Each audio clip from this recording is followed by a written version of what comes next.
ഇന്നപ്പോൾ നമുക്ക് ഉച്ചയൂണിനായിട്ട് കിട്ടിയേക്കണത് കക്കയാണ് കേട്ടോ. നല്ല ചെറിയ കക്കയായിരുന്നു കേട്ടോ. അപ്പോൾ വീട്ടിൽ തന്നെ ഒരു ചേച്ചി വന്നിട്ടുണ്ടായിരുന്നു. കക്ക വേണമെന്നും പറഞ്ഞാൽ ആ ചേച്ചി ഇങ്ങനെ വരും, എല്ലാ ആഴ്ചയിലും വരുവേ. ആഴ്ചയിൽ ഒരു ദിവസം ആ ചേച്ചി എന്തായാലും വരും.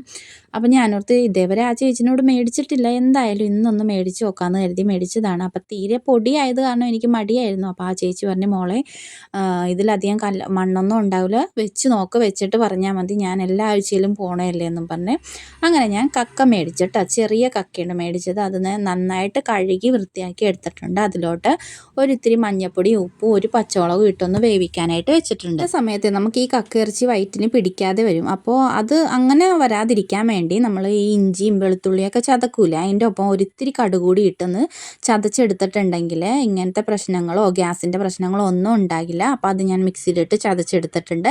ഇനി കക്ക ഇറച്ചിക്ക് ആവശ്യമായ ഒരു പകുതിയല്ല ഒരു സവോള എടുത്തിട്ടുണ്ട്. ബാക്കിയെല്ലാം കൊച്ചുള്ളിയാണ് എടുത്തേക്കണം. എന്നിട്ട് ഒരു 2 പച്ചമുളക് അരിഞ്ഞെടുത്തിട്ടുണ്ട്. ഈ പച്ചമുളകിനാണെങ്കിൽ അത്യാവശ്യം നല്ല രീതിയിലുള്ള എരിവുണ്ടായിരുന്നേ.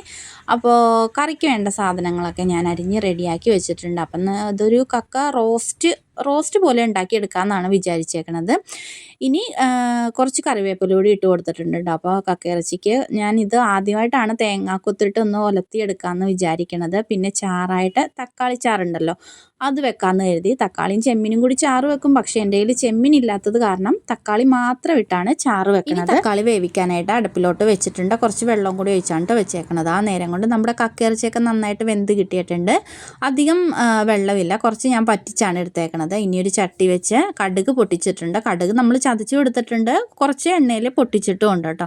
ഇനി ഇതേ അരിഞ്ഞു വെച്ചേക്കണ സവാളയും പച്ചമുളകുമാണ് ഇട്ട് കൊടുത്തേക്കണത്. സവാള ഒന്ന് നല്ല രീതിയിൽ ഒന്ന് മൂത്ത് കഴിയുമ്പോഴാണ് നമ്മൾ ഈ ചതച്ച് വെച്ച കടുകും ഇഞ്ചിയും വെളുത്തുള്ളിയൊക്കെ ചതച്ച് വെച്ചിട്ടുണ്ടല്ലോ, അത് ചേർത്ത് കൊടുത്തേക്കണത്. ഇനി ആ ഇഞ്ചിയുടെ ഉള്ളിയുടെയും പച്ചമണമൊക്കെ ഒന്ന് മാറിക്കഴിയുമ്പോഴേക്കും നമ്മൾ തേങ്ങാക്കൊത്ത് എടുത്ത് വെച്ചിട്ടുണ്ടല്ലോ, അതുകൂടി ഒന്ന് ചേർത്ത് കൊടുത്തിട്ട് നല്ല രീതിയിൽ എല്ലാം കൂടി ഒന്ന് വഴറ്റിയെടുക്കണം. തേങ്ങാക്കൊത്ത് ചെറിയ രീതിയിലൊന്ന് വേഗം കൂടി ചെയ്യണമല്ലോ. അപ്പോൾ പൊടികളായിട്ട് മഞ്ഞൾപ്പൊടി, ഗരം മസാല, പിന്നെ ചേർത്തേക്കണത് മീറ്റ് മസാല കേട്ടോ. പിന്നെ അത്യാവശ്യം വേണ്ടത് കുരുമുളക് പൊടിയാണ്. പിന്നെ പേരിന് മാത്രം കുറച്ച് മുളക് പൊടി ചേർത്ത് കൊടുത്തിട്ടുണ്ട്. ഇതിലോട്ട് മല്ലിപ്പൊടി ചേർത്ത് കൊടുക്കാറില്ല കേട്ടോ. അപ്പോൾ പൊടികളുടെ എല്ലാം പച്ചമണം മാറിക്കഴിഞ്ഞപ്പോഴേക്കും വേവിച്ച് വെച്ചേക്കണ കക്ക ഇറച്ചി ചേർത്ത് കൊടുത്തിട്ടുണ്ട്. ഇതിലോട്ട് ഏറ്റവും കൂടുതലായിട്ട് മുന്നിൽ നിൽക്കേണ്ടത് കുരുമുളക് പൊടിയും പിന്നെ ഗരം മസാലയും വേണ്ട. ഈ മീറ്റ് മസാല ഉണ്ടെങ്കിൽ മാത്രം ചേർത്ത് കൊടുത്താൽ മതി. എൻ്റെ കയ്യിലുള്ളത് കാരണമാണ് ഈ പൊടിക്കാത്ത മീറ്റ് മസാല ഉണ്ടല്ലോ നമ്മൾ മേടിച്ചത്. ഞാനിവിടെ മേടിക്കണത് കൈരളിയുടെ ഒരു മീറ്റ് മസാല ഉണ്ട്. അത് ഞാൻ ബീഫ് കറിയിലൊക്കെ ചേർത്ത് കൊടുക്കാറുണ്ട്. പിന്നെ അതേ അപ്പോഴേക്കും നമ്മുടെ തക്കാളി ചാറൊക്കെ റെഡി ആയിട്ടുണ്ട്. അതിന് വേണ്ട അരപ്പൊക്കെ ഞാൻ മുന്നേ തന്നെ കൂട്ടി വെച്ചിട്ടുണ്ടായിരുന്നു. പിന്നെ അതിലൊന്ന് കടുകൊക്കെ പൊട്ടിച്ചിടണം. കുറച്ച് മുളക് പൊടി കൂടി ഞാൻ ചേർത്ത് കൊടുത്തിട്ടുണ്ട് കേട്ടോ. അപ്പോഴേക്കും ചാറ് റെഡി ആയിട്ടുണ്ട്. ഇനിയിപ്പോൾ കക്കയും ഞാൻ ഇപ്പുറത്തെ അടപ്പിലിരുന്ന് ആയിക്കൊണ്ടിരിക്കണേണ്.